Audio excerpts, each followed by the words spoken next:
Poros Nasdem, Demokrat, PKS, kingmakernya SBY, Surya Paloh, dan JK. Menyodorkan nama-nama yang menurut mereka punya elektabilitas bagus dan kemungkinan menang. Muncullah nama Anies, mungkin juga akan disandingkan dengan AHY. Anies masa nggak dukung Anies? Secara politik, lahiriah batiniah lah dukung. Orang paling tepat agar negeri ini aman. Ada keresahan di partai politik tentang apa yang terjadi di istana sebetulnya. Koalisi-koalisi yang terjadi ini menggambarkan keresahan-keresahan itu. Kalau dengan Nasdem juga nampaknya kita ada kecocokan, restorasi dan perubahan dan perbaikan. Nah, tapi semuanya ini kan masih kita saling berkomunikasi bagaimana. Belum pada orang ya, belum sampai pada orang, tetapi pada gagasan-gagasan dulu, lalu pikiran-pikiran apa yang kalau kita sama-sama apa yang ke depan yang perlu kita lakukan, kan begitu. Antara Nasdem, antara Demokrat, mungkin nanti akan ngajak PKS ataupun yang lainnya menyodorkan nama-nama yang menurut mereka punya elektabilitas bagus dan kemungkinan menang. Muncullah nama Anies, mungkin juga akan disandingkan dengan AHY. Poros Nasdem, Demokrat, PKS bisa terbentuk, kingmakernya SBY, Surya Paloh, dan JK. Saya juga punya pandangan bagaimana negeri ini berjalan baik dan aman dan moderat. Nah, tentu saya tentu apalagi tentang Anies, orang yang sangat moderat, bilang ini pengusaha, orang punya pengalaman, orang paling tepat agar negeri ini aman dan maju serta tidak ada riba. Justru hanya itu. Yang itulah kan, ya tentu saya berbicara dengan teman-teman yang bersedia sepaham dengan saya. Anies masa nggak dukung Anies?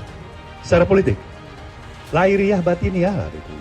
Karena dua tokoh ini dekat dengan Anies Baswedan, yaitu satu adalah Surya Paloh dan kedua JK.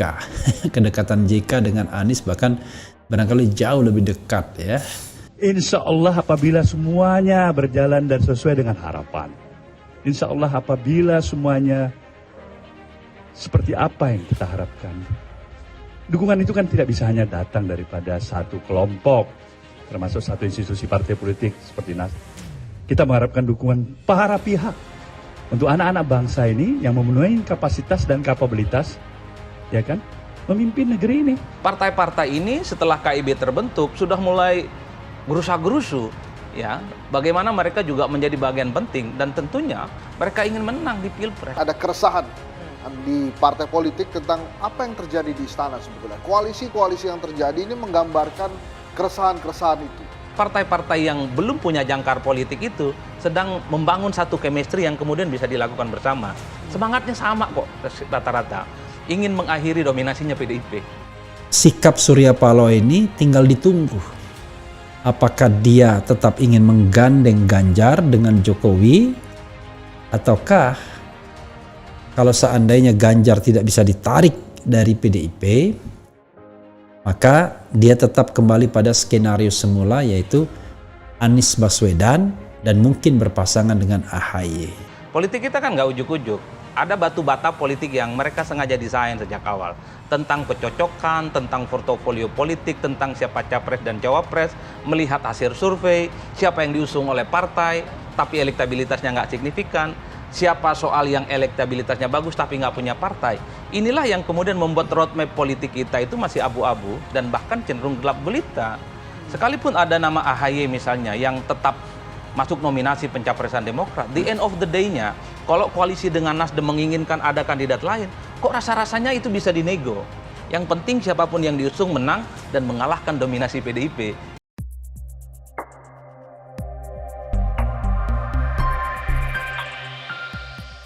Poros Koalisi Pilpres 2024 kemungkinan akan terbentuk lagi dalam waktu dekat ini. Koalisi ini akan menyusul Koalisi Indonesia Bersatu yang digaungi Partai Golkar, P3, dan PAN.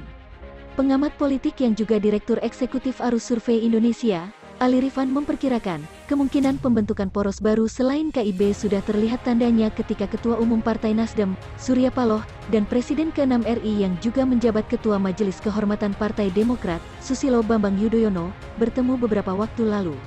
kemungkinan akan membuat poros baru, bisa jadi menjadi poros Nasdem, Demokrat, PKS, di mana kingmakernya Surya Paloh, SBY dan JK. Ujar Ali, jika perkawinan tiga partai politik tersebut terrealisasi, Ali melihat figur yang berpotensi diusung untuk menjadi calon presiden ialah Gubernur DKI Jakarta Anies Baswedan. Siapa tokoh yang diusung? Yang diusung adalah Anies Baswedan. Secara kalkulasi politik, ini logis di tengah posisi sudah terbentuknya KIP. Selain koalisi Nasdem, Demokrat dan PKS, lulusan Magister Politik Universitas Indonesia ini tak menutup kemungkinan terbentuk poros koalisi lainnya. Ada berapa poros? Memang potensi terbentuknya 3 poros bisa, tapi 2 poros juga bisa. Kalau 4 poros kecil kemungkinan, pengamat sekaligus Direktur Eksekutif Poltreking Indonesia Hanta Yuda, memberikan analisisnya terkait dengan adanya sosok berpengaruh besar atau kingmaker dalam kontestasi pemilihan presiden 2024. Yuda menyebut, berdasarkan kondisi peta politik yang diamatinya saat ini, termasuk sudah mulai terbentuknya koalisi-koalisi hingga pertemuan para petinggi partai politik, maka kata dia, akan terbentuk 3 poros capres-cawapres untuk Pilpres mendatang. Adapun poros pertama yakni PDIP karena memiliki presidensial threshold tertinggi lebih dari 20% sehingga kata dia bisa mencalonkan sendiri. Jadi kalau PDIP ternyata hanya sendiri atau berdua dua koalisi saja kemungkinan potensinya kita 3 poros, ucap Yuda saat ditemui awak media di Hotel Bidakara, Jakarta, Kamis, tanggal 9 Juni tahun 2022. Poros kedua kata Yuda yakni koalisi bentukan dari Partai Golkar, PAN, P3 yakni Koalisi Indonesia Bersatu selanjutnya.